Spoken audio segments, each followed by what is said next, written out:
different things like that, like things you would never think of, crazy stuff. We said yes a lot to mostly everything and everywhere. They were more than bandmates. They were brothers in boots. You think you knew the real story behind one of rock's most shocking breakups?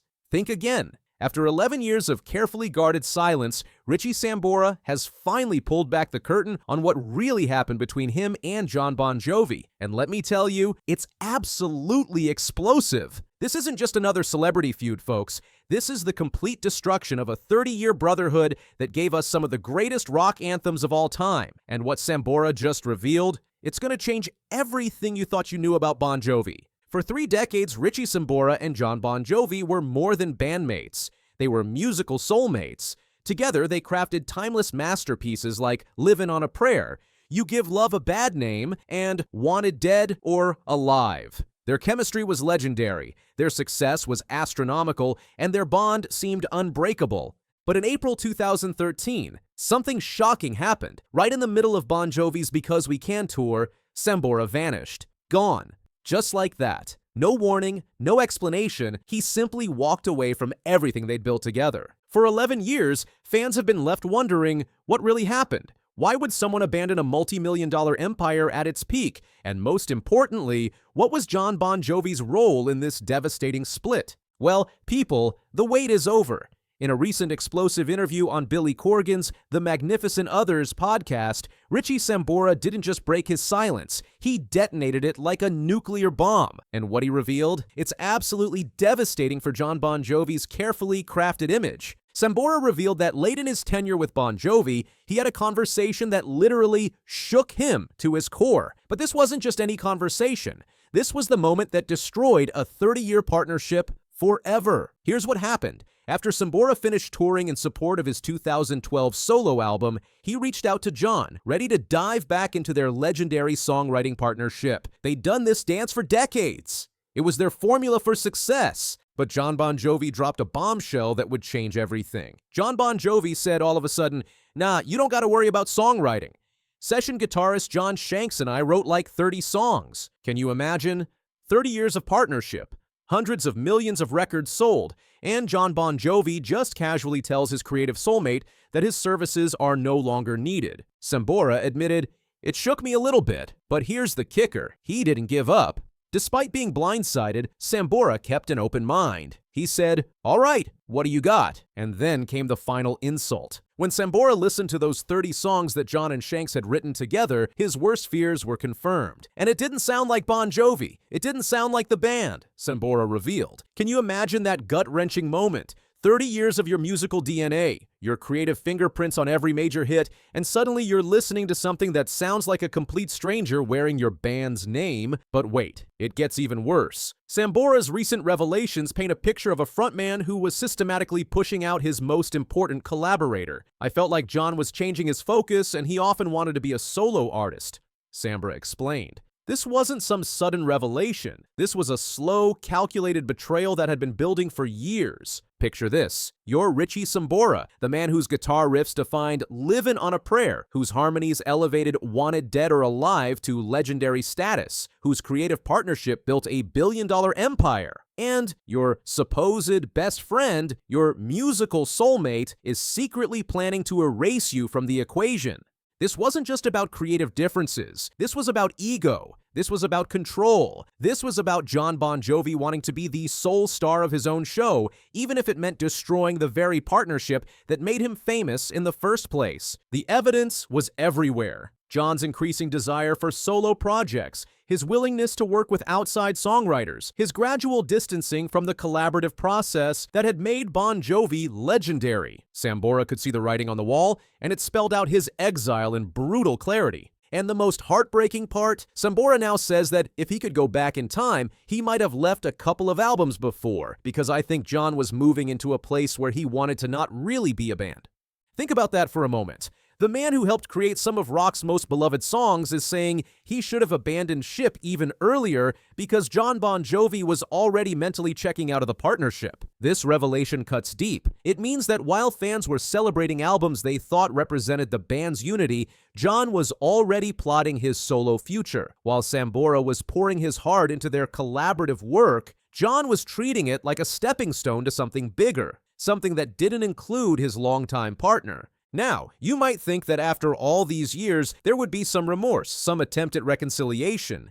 You'd be wrong. When asked about their relationship recently, Jon Bon Jovi was ice cold. "We're not in contact because he's not in the organization any longer." Let that sink in. The organization, not the band, not our friendship, the organization. Could he sound any more corporate, any more heartless? This is how you describe a business merger, not a 3-decade brotherhood that created the soundtrack to millions of lives. Jon even made it clear that he had nothing to do with Sambora's involvement in their recent documentary.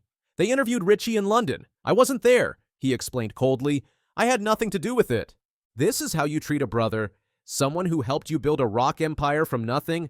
Now, to be fair, Sambora has always maintained that his departure was primarily about family. His daughter Ava needed him at a crucial time in her life, and he made the difficult choice to prioritize fatherhood over fame. But here's what's truly revealing. It wasn't a popular decision by any means, obviously, but there was really almost no choice about it, Sambora explained. Almost no choice. Those words carry weight. They suggest that the situation with Jon had become so unbearable, so toxic, that walking away from everything was the only viable option. And here's where it gets really interesting.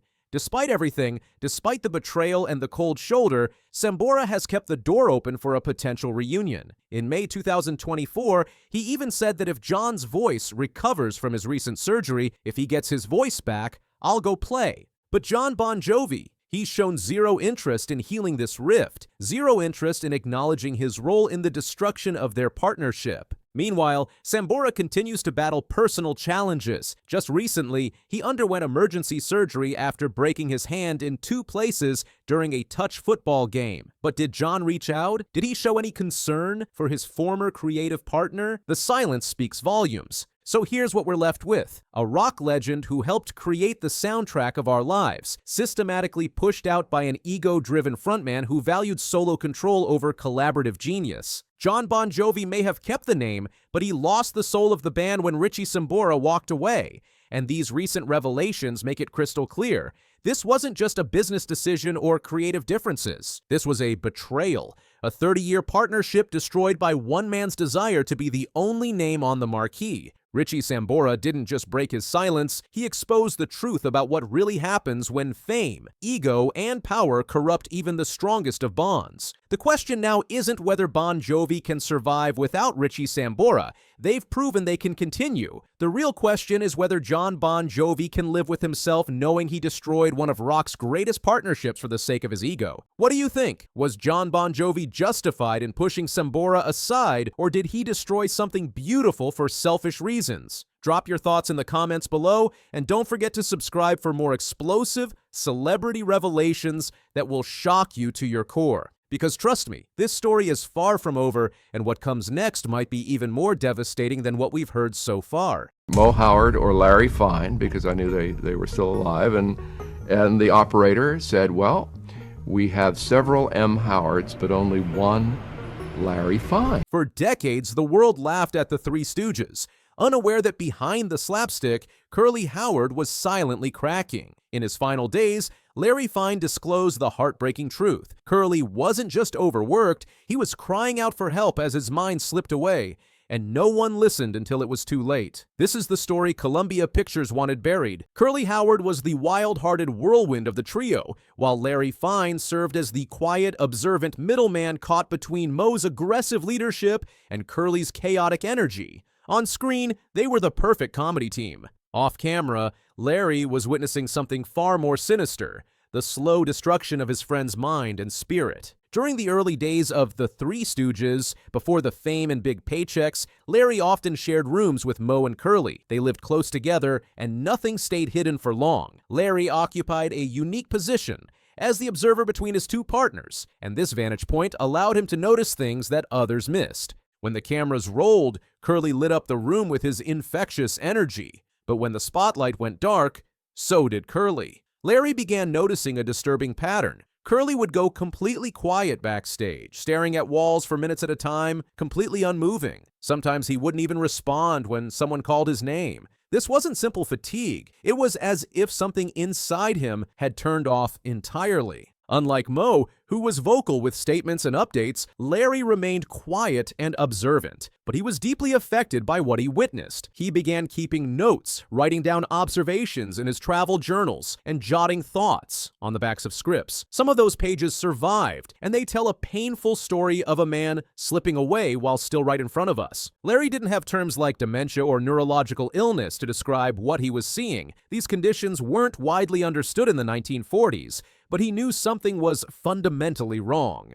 Curly started having emotional outbursts between takes. One minute he'd be laughing with the crew, the next he'd be tearing up and walking off set without a word. Larry was often the one who followed Curly during these episodes. He'd sit next to him while Curly held his head in his hands, mumbling that he wasn't getting it right anymore. Larry would reassure him, telling him he was doing great, but deep down, he was terrified. He told a close friend years later that the Curly fans adored on screen had already begun to disappear before the first stroke ever hit. Curly began forgetting entire routines he himself had created. His once playful outbursts now came with flashes of confusion and anger. There were days when Curly wouldn't show up to the set, and no one could find him.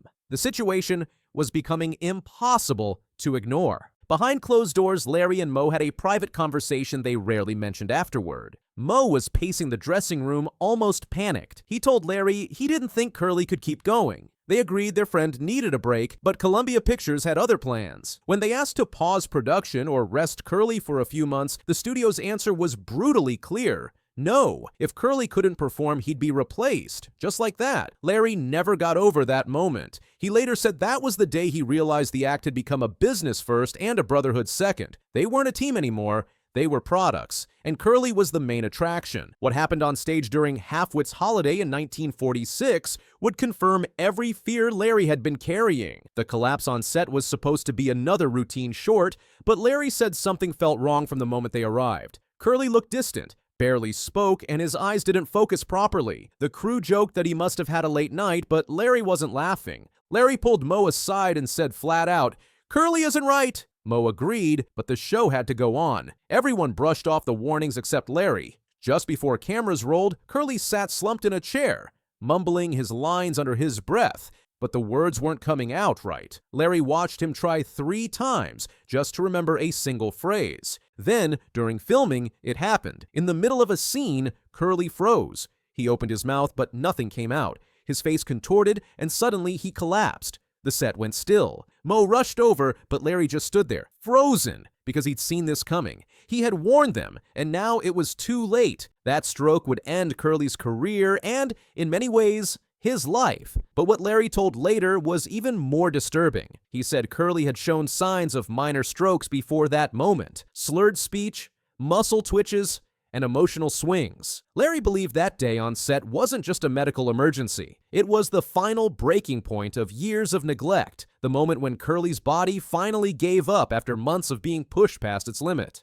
After Curly's stroke, the spotlight moved on, but Larry couldn't. On paper, the Three Stooges rolled forward. Shemp stepped in, the shorts kept coming, and Columbia Pictures pretended nothing had changed. But something vital had been ripped out of the group, and Larry Fine felt it more than anyone. For the world, it was business as usual. For Larry, it was a slow collapse. Crew members would later say Larry seemed haunted. He went through the motions, delivered his lines, took the hits, and gave the laughs. But the energy was different. One assistant remembered seeing Larry backstage after filming a particularly intense scene with Moe. He was sitting alone, wiping his face, saying he should have never come in that day. He should have stayed home. Larry said the show never felt right again. Even with Shemp, even with the laughs, the rhythm had shifted. He started seeing comedy differently. The bits they once loved, the slaps, the pies, the stumbles, felt colder now. That truth hit Larry harder than he expected, and it stayed with him. In the years following Curly's collapse, Larry Fine became increasingly withdrawn. Behind closed doors, he started opening up to close friends and family. Larry admitted that Curly had begged for rest more than once.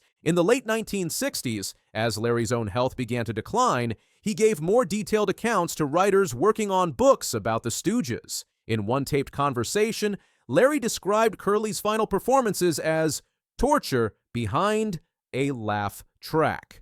He didn't just blame the studio anymore, he blamed himself. Larry confessed that Curly had been overwhelmed from the start. The fame, the pressure, and the physical toll, he wasn't built for it. He didn't like crowds, he didn't like the business side, he just liked to make people happy. Larry disclosed. When that joy started to fade, no one gave him space to breathe. Columbia Pictures pushed them relentlessly. The demand for new content was constant. Even when Curly was missing lines and slurring words, they filmed around it, changed the angles, shortened his scenes, but they never stopped. Larry knew the fans would keep watching. The laughs would never stop, but he wanted people to understand what it cost, because behind every spin, there was a man slowly being torn apart. The final time Larry spoke about Curly wasn't in front of a camera or on a stage. It was in a quiet hospital room, surrounded by faded memories. He didn't make a speech or try to explain away the years of silence. He just held on to an old photograph and whispered Curly's name like it was a prayer. A few days later, Larry suffered a massive stroke of his own, the same kind of devastating blow that had taken Curly off the stage nearly 30 years before. Nurses said he lost much of his speech, and by the end, he could barely move his left side. The man who once danced between eye pokes and pratfalls now sat frozen,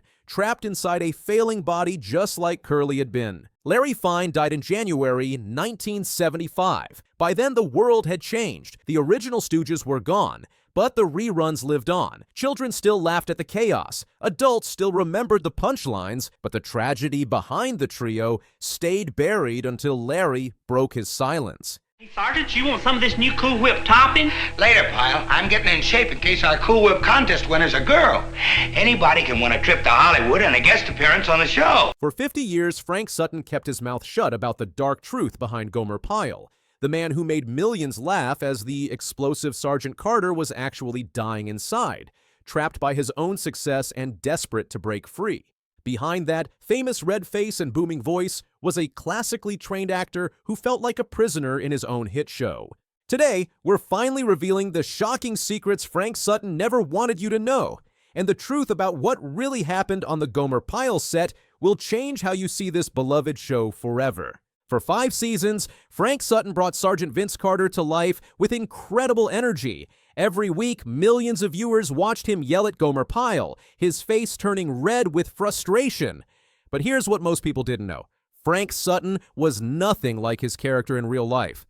Before Gomer Pyle, Sutton was a serious dramatic actor. He graduated with honors from Columbia University, where he studied theater. He even appeared in the Academy Award-winning film Marty in 1955. This wasn't just some guy who stumbled into comedy. He was a trained professional who took his craft seriously. But when he got cast as Sergeant Carter in 1964, everything changed. Suddenly, this classically trained actor had to spend his days shouting and sweating under hot studio lights. And while he did it brilliantly, it wasn't easy. What made his performance even more authentic was his real military background. Sutton had tried to join the Marines during World War II, but was rejected due to color blindness. Instead, he served in the Army and saw combat in the South Pacific. He knew how real soldiers acted, which is why his portrayal felt so genuine. Here's where things get shocking. As the show became more popular, Sutton started feeling trapped. People on the street would yell at him, expecting him to act like Sergeant Carter in real life. They wanted him to be loud and aggressive. But that wasn't who he was. In a rare 1970s interview, Sutton admitted something that might surprise you. He said, "I'm proud of the show. I just wish there was room for Carter to grow." This was his way of saying he wanted to do more than just yell and shout every episode. The problem was simple. The network executives weren't interested in change. They had a formula that worked. Carter yells, Gomer smiles, audience laughs. They didn't want to mess with success, even if it meant keeping a talented actor stuck in the same role. Multiple sources who worked with Sutton revealed that he would often come in early to suggest different ways to play scenes. He wanted to show more humanity in Sergeant Carter, more depth, but these ideas were usually ignored.